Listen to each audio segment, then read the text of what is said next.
Hi friends, welcome back to our channel వెన్నీస్ kitchen. Friends, నేను మీకు ఈరోజు వెన్నీస్ కిచెన్లో వంకాయ మామిడికాయ చేసి చూపిస్తున్నాను. ఫ్రెండ్స్, దానికి కావాల్సిన పదార్థాలు: ఎర్రగడ్డ ముక్కలు, టమాటాలు, మామిడికాయ, కరివేపాకు. ముందుగా స్టవ్ మీద బాండలు పెట్టుకొని అందులో ఆయిల్ వేసుకుందాము, తగినంత ఆయిల్. ఇందులోనే ఒక స్పూన్ ఆవాలు వేసుకుందాం. ఆవాలలో చిటపట్లు ఆడుతుండగా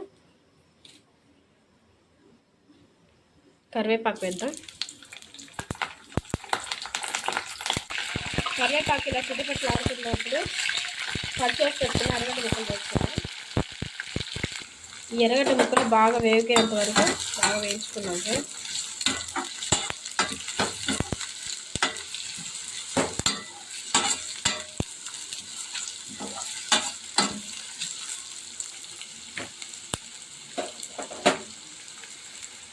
ఎర్రగడ్డలు ఇలా వేగుతున్నప్పుడు రుచికి సరిపడా సాల్ట్ వేసుకున్నాము.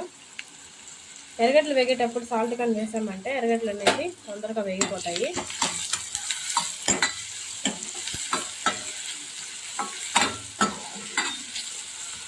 సో నెక్స్ట్ టైం ఎర్రగడ్డ వేయించేటప్పుడు ఇలాగా సాల్ట్ వేసి వేయించండి, త్వరగా మగ్గిపోతాయి.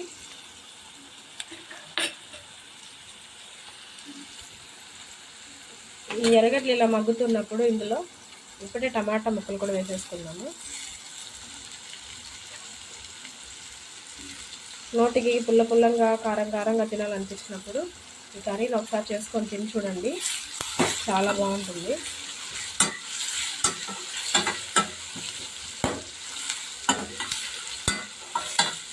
ఈ టమాటాలు ఎర్రగడ్డలు బాగా మగ్గాలి. ఫ్రెండ్స్,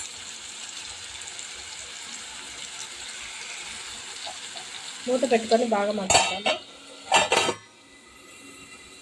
5 minutes తర్వాత చూపిస్తాను. చూడండి ఫ్రెండ్స్, టమాటా ఎర్రగడ్డ అయితే బాగా మగ్గింది. ఇందులోనే ఒక సగం స్పూన్ పసుపు, 2 స్పూన్లు కారం వేసుకున్నాం. కారం మీకు సరిపడా వేసుకోండి, నేనైతే 2 స్పూన్లు వేసుకున్నాను. ఒకసారి బాగా కలుపుతాము.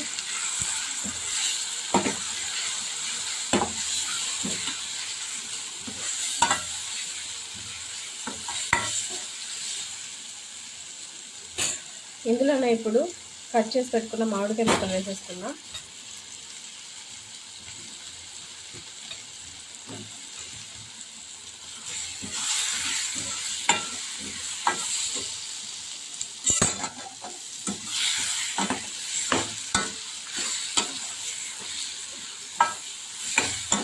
ఇవన్నీ దగ్గరగా కలుపుకున్న తర్వాత ఇందులో మనం కట్ చేసుకున్న వంకాయ ముక్కలు కూడా వేసేసుకుందాం. కట్ చేసుకున్న వంకాయ ముక్కలు కూడా వేసుకున్నాను. ఫ్రెండ్స్, ఇప్పుడు ఇవన్నీ బాగా కలిసేలాగా కలపండి.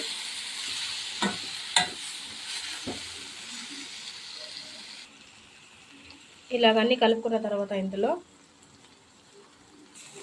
కొంచెం నీళ్ళు పోయింది, ఎక్కువ అవసరం లేదు. జస్ట్ వంకాయలు మునిగేంత వరకు నీళ్ళు పోయింది. ఒకసారి ఈ కర్రీ అంతా బాగా కలుపుకొని చెక్ చేసుకోండి, ఉప్పు కారం సరిపోయింది అనుకుంటే సరిపోతుంది, లేదనుకుంటే మీకు సరిపోలేదంటే వేసుకోండి. ఇప్పుడు దీన్ని ఇలానే లో ఫ్లేమ్లో పెట్టి ఒక 15 minutes ఉడికించుకుందాము. చూడండి ఫ్రెండ్స్, కర్రీ అయితే చాలా బాగా ఉడుకుతుంది.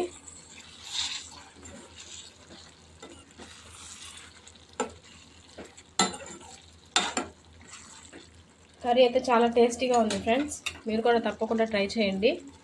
ఇది ఇంకొక 5 minutes పెడితే చాలు, సరిపోతుంది. 5 minutes తర్వాత చూపిస్తాను. ఫ్రెండ్స్, వేడివేడిగా వంకాయ మామిడికాయ కర్రీ అయితే రెడీ అయిపోయింది. ఫ్రెండ్స్, నేను మీకు ఇది బౌల్లోకి సర్వ్ చేసి చూపిస్తాను. చూడండి ఫ్రెండ్స్, వేడివేడిగా వంకాయ మామిడికాయ కర్రీ అయితే రెడీ అయిపోయింది. ఇప్పుడు దీన్ని నేను తింటాను. చూడండి, ఈ వేడి అన్నంలో ఈ వంకాయ మామిడికాయ కర్రీ కలుపుకొని ఇలా తింటూ ఉంటే చాలా బాగుంటుంది. ఫ్రెండ్స్, వంకాయ తినని వాళ్ళు కూడా ఈ కర్రీ తింటే ఫుల్గా తినేస్తారు. ఒకసారి ట్రై చేయండి. వీడియో నచ్చినట్లయితే లైక్ చేయండి, షేర్ చేయండి, కామెంట్ చేయండి.